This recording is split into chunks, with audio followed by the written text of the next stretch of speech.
Hi friends, evening ஆனால் இந்த கோழி அடைக்கிறது பெரும்பாடுங்க. இவனுங்களை அடைக்கிறக்குள்ளே வெங்காய கூடையில் தண்ணி கொட்டிச்சு. சரி காய போடுவோன்னு வெளியே எடுத்தேன்.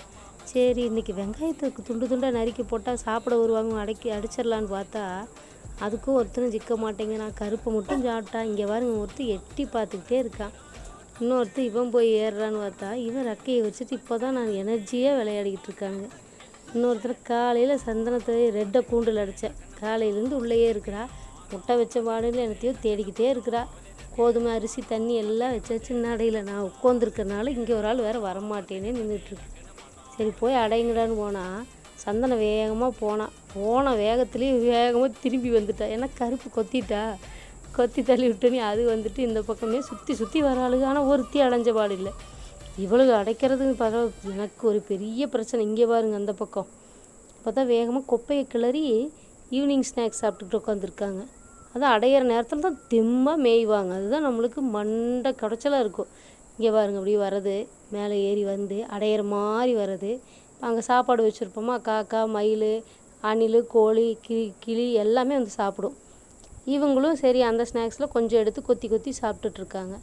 கீழே சாப்பிட்டது பார்த்தானே இவங்கெல்லாம் சாப்பிடும். இன்னொரு ஆள் ஒரு தோஸ்து வந்தாச்சு, நானும் சாப்பிடுவேனே அப்படின்னு சொல்லிட்டு சந்தனமும் சாப்பிடுது கீரி கூட. அடங்க மாட்டேங்கிற அளவு ஃப்ரெண்ட்ஸ். இவளுகளை அடைச்சி வைக்கிறதுக்குள்ளே சின்ன குஞ்சுகளை தோட்டத்துக்கு கொடுத்து விட்ட மாதிரி இவளுகளையும் கொடுத்துட்ருக்கணும். சரி இருந்துட்டு போகிற ஆளுங்கன்னு சொல்லி விட்டேன். அங்கே போனால் எல்லாம் சண்டை கட்டிக்குவாளுங்க. நீங்கள் விட்டாலும் அடங்கவே மாட்டேங்கிற ஆளு. ஒரு ஆள் சாப்பிட்டு முடிச்சாச்சு. கூண்டுக்கு போவாங்களான்னு தெரியல. ஆனால் ரொம்ப நேரம் விளையாட்டு காட்டுவாங்க. இவன் இருக்கானே, இவனை சீக்கிரம் அடைய மாட்டான். அவனுக்கு நம்பிக்கையே வராது.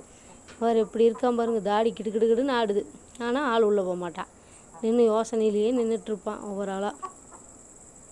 பாருங்கள் இப்படி பார்த்துட்ருக்குதுன்னு, போகலாமா வேண்டாமா. அங்கே ஆல்ரெடி கருப்பு உள்ளே போயிடுச்சு. சந்தனத்தை வேறு விடல. அதனால சந்தனம் இங்கே நின்று பார்த்துட்ருக்குது. காலங்காத்தால் விடிஞ்சு இருந்துருச்ச மாதிரியே இருக்காங்க ஃப்ரெண்ட்ஸ்.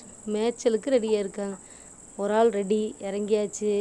சரி மேல் கூண்டில் தானே கருப்பு உள்ள கீழே போகலான்னு போயிட்டாவா சந்தனம்.